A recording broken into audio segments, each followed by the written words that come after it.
Райханды полиция қызметкерлері тез арада көлікке отырғызып, полиция бөлімшесіне алып барды. Түрме камерасында ол өзін жалғыз және әлемнен оқшауланғандай сезінді. Барлық арман тілектері мақсаттары көкке ұшқандай. Қатты орындықта отырып, Райхан жасаған ісінің салдарын ойлай бастады. Бір кезде Райхан отырған камераға тергеуші келді. Аты Рахымбек болатын. Орта жаста. Мен шынымды айтсам, сіздің неге бұлай жасағаныңызды түсініп тұрған жоқпын. Бірақ айтыңызшы, сізге мұндай қадамға баруға не себеп болды? Сіз адам ұрлау бабы өте ауыр баптардың бірі екенін білесіз бе? Райханның сол сәтте көзіне жас толып кетті. Райхан өзінің іс-әрекетін оны түсініп және кешіретіндей қалай түсіндірерін білмеді. Қай жерден бастап айтатынын да ұқпай отыр. Мен оны ол жерде қалдыра алмадым. Мен оның қалайша қиналғанын, қайғырғанын өз көзіммен көрдім. Егер бұл балаға мен көмектеспесем, ешкім де көмектеспейді деп ойладым. Деп Райхан сөзін бастады. Рахымбек басын изеп, қағазға Райханның айтқан барлық сөздерін жаза бастады. Райхан, түсініңіз, мен бұл жерге кеше келген жоқпын. Талай қылмыскерді көрдім. Бірақ сіздің олар сияқты қылмыскер емес екеніңізді біліп тұрмын. Сіздің жаман ниетпен баланы ұрламағаныңызды да түсінемін. Бірақ заң бар. Сонымен қатар сіздің қожайыныңыз өте беделді адам. Бұл жағдайымызда ауырлатып тұр. Сіз баланы өлтіру үшін немесе сату үшін, тіпті ол үшін ақша сұрау мақсатында ұрламасаңыз да, сондай ниетпен адам ұрлаған қызметкерлерге берілетін мерзім сізге де берілуі мүмкін, деп Рахымбек шындықты айтты. Райхан екі қолымен бетін басып жылап жіберді. Сонымен бүгінгі күнді Райхан түрменің камерасында өткізді. Түнімен ойланып, болашағына алаңдап, жасаған іс-әрекетін саралап, Райхан көз ілмеді. Таңда өзін өте шашыраңқы, әлсіз сезініп тұрды. Райхан азанда жан-жағына қарап, қазіргі жағдайының қаншалықты ауыр екенін мойындап жылап жіберді. Тергеуші Рахымбек те осында еді. Ол да түні бойы көз ілместен жұмыс жасады. Барлық куәгерлерден жауап алып, бейне бақылау камераларын қарап келді. Келе жатып екі кофе алды. Біреуін түрме камерасының торынан Райханға ұсынды. Райхан, таңғы кофеден алыңыз. Әрине, бұл сіздің жағдайыңызды жақсартпас, бірақ шамалы болса да өзіңізді жақсы сезінуге көмектесетін шығар деп үміттенемін. Деп шамалы жымиды. Райхан кофені алып бір ұрттады. Ыстық кофе тұла бойын сергіткенін байқады. Мен түнімен сіздің жұмыстастарыңызбен және көршілеріңізбен сөйлестім. Мен сіздің ниетіңізді жақсы түсінемін. Мен сізге көмектесуге тырысамын. Қолымнан келгеннің бәрін жасаймын. Бірақ баланың әкесі, сіздің бастығыңыз сізге ең қатал жаза берсін деп қоймай жатыр, деді Рахымбек. Рахымбектің өзі де шаршаңқы көрініп тұрды. Рахмет сізге көп-көп. Сіздің маған шын жүректен көмектескіңіз келіп тұрғанын сезіп тұрмын. Және мен мұны бағалаймын, деп даусы дірілдей сөйледі Райхан. Рахымбек түрменің камерасына кіріп, Райханның қасына келіп жайғасты. Райхан, сіз таңғы асқа не жегіңіз келеді? Мен қазір шамалы көз шырымын алайын, сосын бөлімшенің қасындағы мейрамханаға барып, сізге қалаған таңғы асыңызды алып келейін. Райхан тергеушінің тарапынан жылулық пен қамқорлықты сезініп, оған алғыс ретінде бір жымиып күлді де, тәтті бірдеме ала келіңізші, деп Райхан қамқорлығын қабыл алды. Рахымбек жоғарыға көтеріліп кетті. Түнімен көз ілмегендіктен ол бір сағат болса да ұйықтап алуға кетті. Бірақ кетерде Райханға тез келуге уәде беріп кетті. Райхан болса өз ойымен алысып кофемен жалғыз қалды. Рахымбек көзін жұмып, тәтті ұйқыға кете бергенде шошып оянды. Ұйқысын полиция бөлімшесіне айқайлап кіріп келген әйелдің дауысы бұзды. Рахымбек ұйқы ояу атып тұрды. Құжаттардан жасалған көпшік қатты болғаны белгілі, Рахымбектің басы ауырып қалған екен. Оған қарап отыратын Рахымбекке уақыты жоқ болатын. Ол атып тұрып көзін бір уқалап астыға түсті. Сіз қалайша Райханды алып кетіңіз? Сіздің оны қамап ұстап отыруға қалай дәтіңіз барды? Бұл өз қызметін асыра пайдалану екенін білесіз бе? Мен керісінше сіздерді соттаймын, деп бөгде әйел полиция бөлімшесін басына көтерді. Полиция бөлімшесіне бірнеше қорғаушысымен кіріп келген Маржан болатын. Маржанның да және қасындағы қорғаушыларының да түрі өздеріне қатты сенімді көрінді. Маржан кішкентай Тоғжанның анасы. Райханға бұйрық берген мен болатынмын. Ол үйде баламның қараусыз қалғанын сезіп те біліп те жүрдім. Тоғжанның анасы ретінде мен Райханға баланы алып кетіп, маған әкеліп бер деп бұйрық бергенмін деп Маржан қойып қалды. Бұл сөздерді естіген Рахымбек іштей қуанып кетсе де, түр бермей кәсіби қалпын сақтады. Сіздің жолдасыңыз баланың ұрланғанын айтып шағымданған болатын. Ал Райхан ханым болса, оны ұстап алған кезде сіз туралы тіл қатпады, деп Рахымбек барынша кәсіби полиция қызметкері сияқты сөйледі. Райхан мен жалдап қойған баламның күтушісі. Ол менің айтуым бойынша осылай әрекет етті.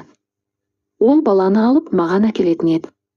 Маржан өте сенімді түрде сөйлеп тұрған еді. Алайда бұл жалған ақпарат еді. Маржан ешқандай да бұйрық бермеген еді.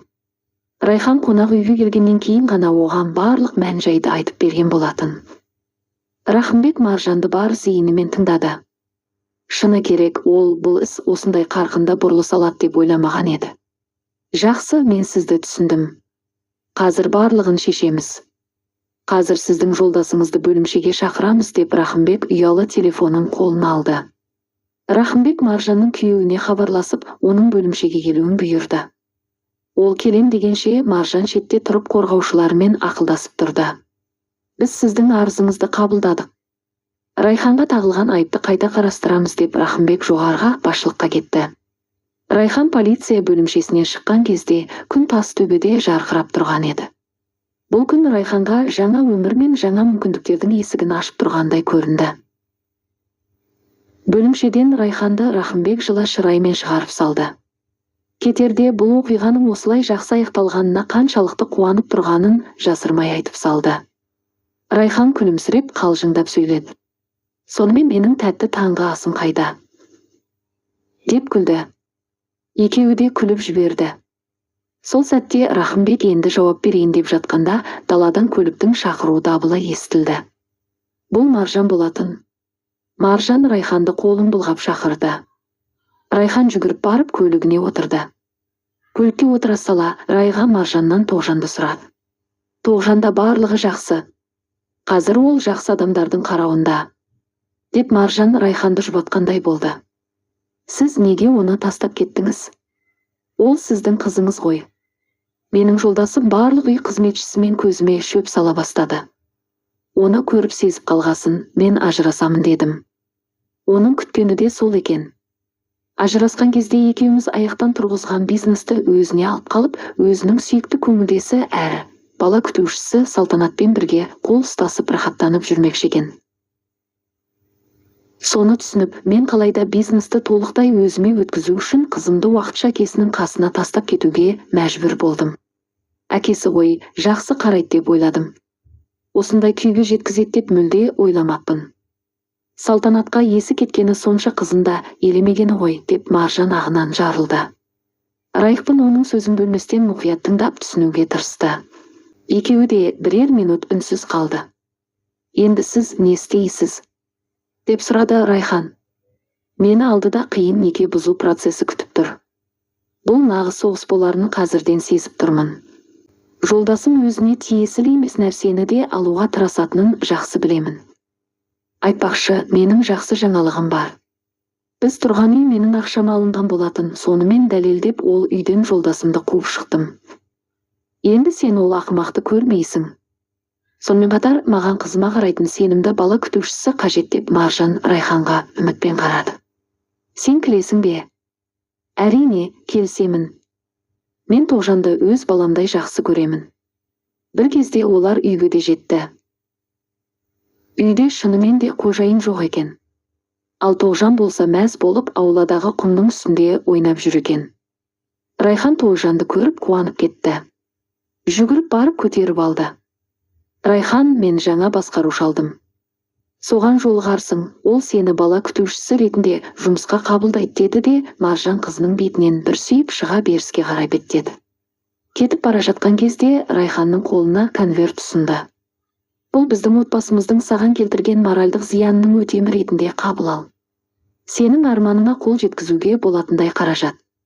Сенің қаншама уайымыңа және бастан кешіргендерің менде бір жағынан кінәлімін.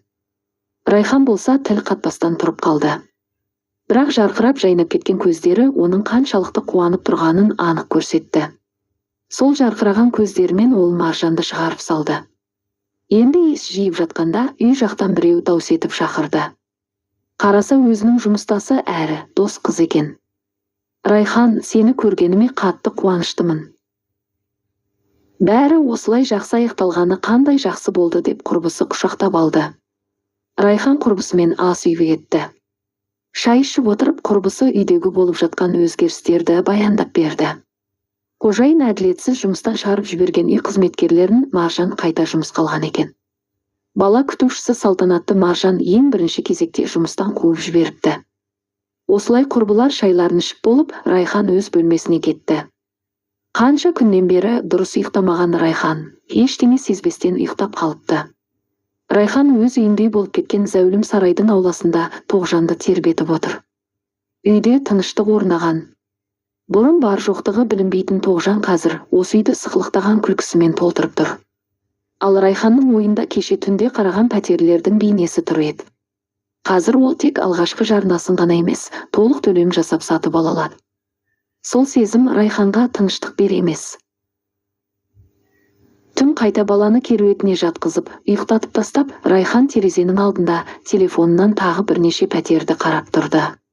Бір кезде аула сыртына бір көлік келіп тоқтады. Көліктен Рахымбек түсіп тұр. Қосында гүл шоқтары бар.